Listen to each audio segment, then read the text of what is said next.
Xo'p, endi matematikada shunday vaziyatlar yuzaga kelib qoladiki, o'sha son misol uchun 2 ga bo'linadimi, yo'qmi? Bunday holatlarda mana shu narsani o'rganib olsak, osongina bo'linish bo'linmasligini aniqlay olamiz. Agar oxirgi raqami juft yoki 0 bilan tugagan sonlar 2 ga har doim bo'linadi. Mana bu yerda ham oxirgi raqami 0 bilan tugagan yoki 4 ga bo'linsa deyapti, bunday sonlar 4 ga bo'linadi. Endi misol uchun bu yerda nima demoqchi? Misol uchun 100 oxirgi ikkita raqami 2 ta 0 bilan tugayaptimi? Demak bu обязательно 4 ga bo'linadi. Misol uchun endi yana aytyaptiki, oxirgi ikkita raqami yoki 4 ga bo'linsa deyilyapti. Misol uchun 124 berilgan bo'lsa, mana bu ikkita raqami 4 ga bo'linadimi? Bo'linadi. Demak, mana shu o'zi ham 4 ga bo'linadi. Shuni aytmoqda. 8 qoidasi bo'yicha esa 3 ta raqam oxiridagi 3 ta raqam yo 8 ga bo'linsa yoki bo'lmasa 8 oxirgi 3 ta raqami 0 bilan tugasa, har doim 8 ga qoldiqsiz bo'linar ekan.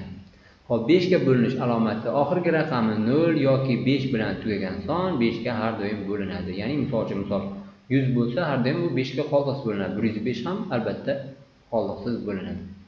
Xo'p, raqamlarning yig'indisi 3 ga bo'linsa, berilgan son 3 ga bo'linadi. Misol uchun oddiygina 27 soni 3 ga bo'linish uchun mana ikkosini bir-biriga qo'shsak, misol 27 ni bunga 9 ga tengmi? 9 3 ga bo'linadimi?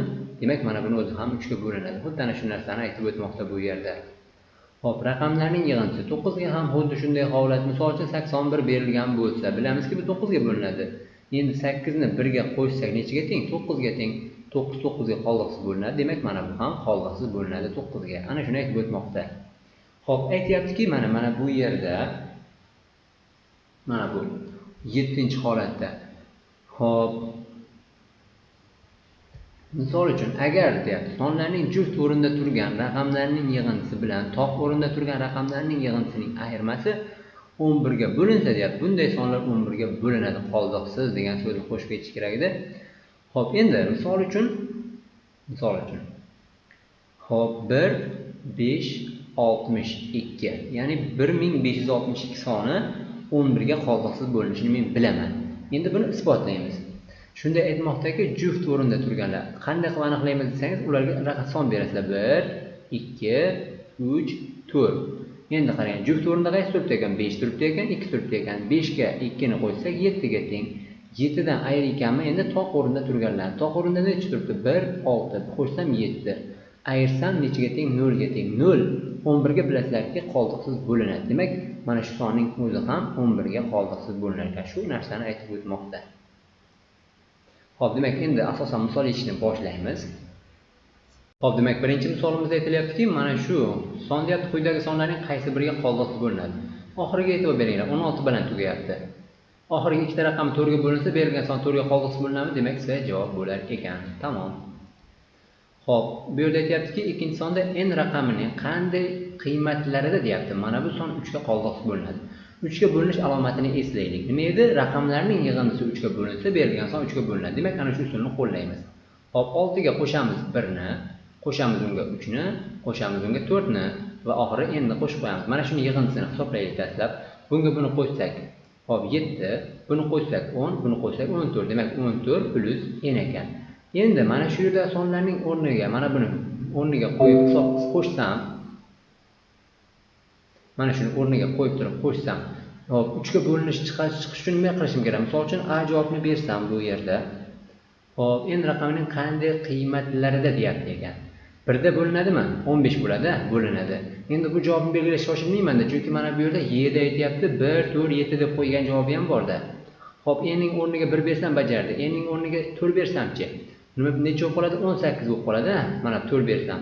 Hop, n ning o'rniga 7 bersamchi? Endi 21 bo'ladi. 21 18 15 bo'ldi. Hop, bularning barchasi nima qiladi? 3 ga qoldiqsiz bo'linadi. Demak, mana bu 1 4 7 mana buni o'rniga qo'ysak ham mana shu son ham 3 ga qoldiqsiz bo'linar ekan. Demak, bu yerda Y javob bo'lar ekan. Demak, uchinchi misolimizda aytilyaptiki, quyidagi sonlarning qaysi biriga qoldiqsiz bo'linadi? A ga bo'linmashi aniq, chunki oxirgi raqami ikkitasi 4 ga bo'linmaydi. 5 ga ham bo'linmashi aniq, oxirgi raqam 0 yoki 5 bilan tugamayapti. 10 ga ham bo'linolmaydi, 10 ga bo'linish uchun oxirgi raqami 0 bilan tugashi kerak. 6 ga ham bo'linolmaydi, chunki oxirgi raqami 6 bilan tugamayapti. Demak, bu yerda faqatgina B javob qolar ekan.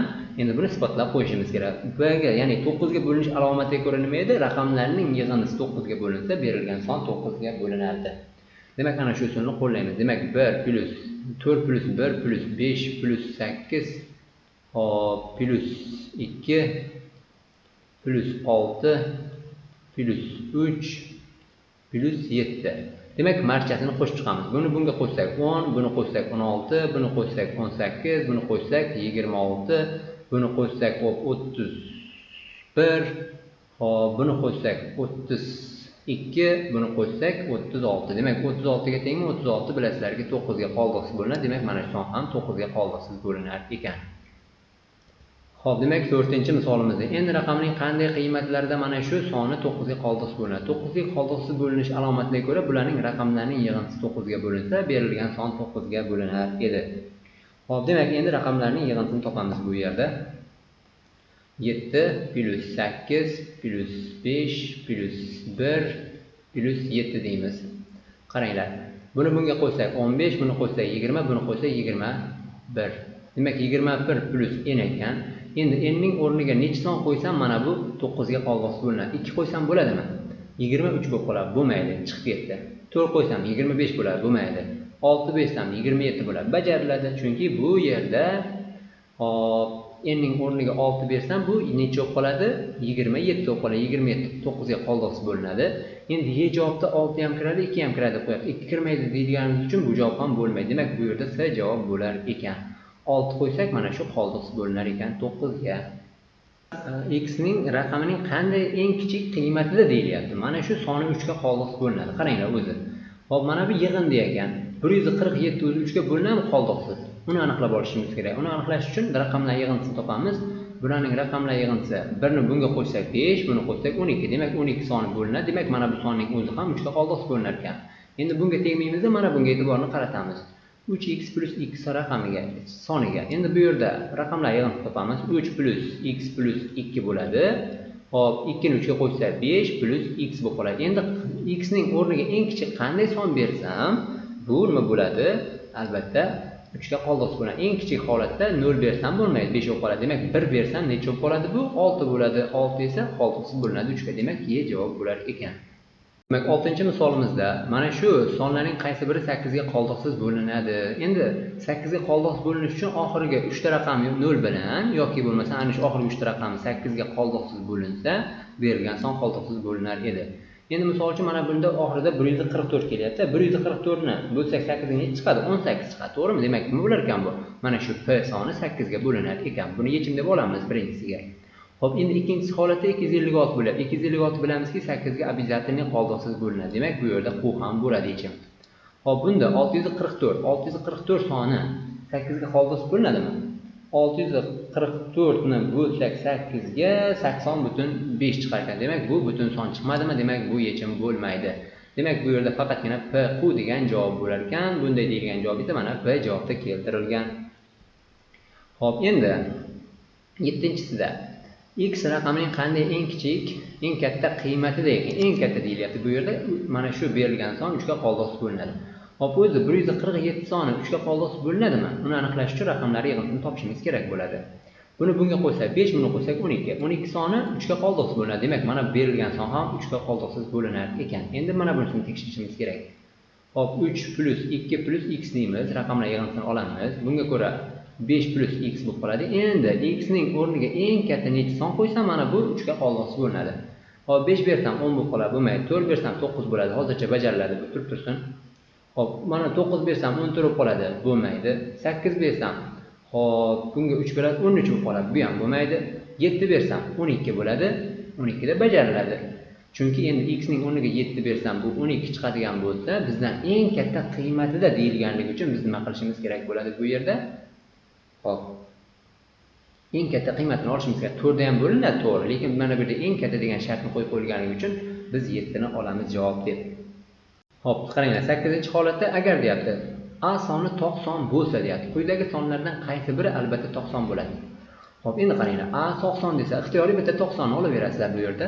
1 mi to'q son? 1.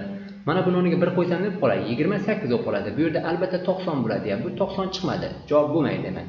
Mana bunga 1 qo'ysam, mana bu 10 ta bo'lib qoladi. Juft bo'ldi. Juftni to'qqa ko'paysa, albatta juft son hosil bo'ladi, bu ham bo'lmaydi. Xo'p, endi mana bu yerda a ning 8-darajasi 1 ning 8-darajasi nechaga teng? 1 ga teng. Bu 90 bo'lyapti. Demak, bu yerda albatta 90 degan javob C javob bo'lar ekan. Mana bularni ham tekshirib ko'rishlaring mumkin. 1 ni 1 ga qo'ysak 2 bo'lib qoladi. 2 bo'ladi bu yerda. Endi hozir 1 ni 1 ga qo'shib 2 ga bo'lsak, mana bu yerda 3 chiqdi, lekin bu hozircha 1 da bajarildi. Endi 2 da bajariladi, endi 3 da bajarilarmikan shu a ning o'rniga 3 qo'ysak mana bu holatda.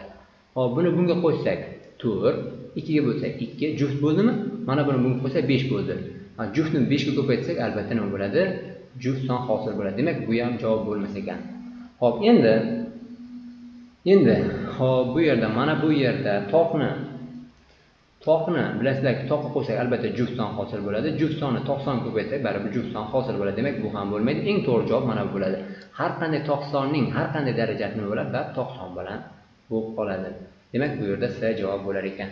9-misolimizda aytilyaptiki, quyidagi sonli ketma-ketliklardan qaysi biri tub sonlardan iborat? Xo'p, mana bu 1 ga qarasak, 0 tub son bo'lmaydi. Demak, javob emas. Hop, bunda 1 tub son bo'lmaydi. Bunda 3, 5, 7, 9, 11. Bu 9 tub son emas, demak bu ham bo'lmaydi. Hop, 4 ga e'tibor beramiz. 2 tub. Demak, tub son bu yerda 4 degan javob to'g'ri bo'ladi. Endi 5 ni ham tekshirib qo'yishimiz kerak albatta. Tub. Mana bu esa tub bo'lmaydi. Endi buni 389 deyman, 381. Bilasizlarki, bu mana raqamlarning yig'indisi necha bo'lyapti? Buni bunga qo'ysak 4, bunga qo'ysak 12. Demak, bu обязательно 3 ga bo'linadi. 3 ga bo'lingandan keyin nima bo'ladi? Tub albatta tub son bo'lmaydi. Tub son deb bilamizki, biz o'ziga va 1 ga bo'linadigan sonlarga tub sonlar deyiladi. Demak, bu ham chiqib ketdi. Faqatgina 4 degan javob bo'lar ekan. Bu esa mana Y da keltirilgan. 10-misolimizda 30 dan kichik tub sonlar nechta deyilyapti? Hop, endi sanaymiz albatta buni. 2, 3, 5, hop 7, hop 11, 13 bor, undan keyin 14, 15, 16, 17 bor, 19 bor, hop 20, 21, 22, 23 bor, 24, 25 tashlaymiz, 26 ni tashlaymiz, 27 ni tashlaymiz, 28 ni tashlaymiz, 29 bor. Bu yog'i bo'ldi. Demak, nechta ekan? 1, 2, 3, 4, 5, 6, 7, 8, 9, 10 ta. Demak, 10 ta tub son bor ekan. Bu esa mana C javobda keltirilgan.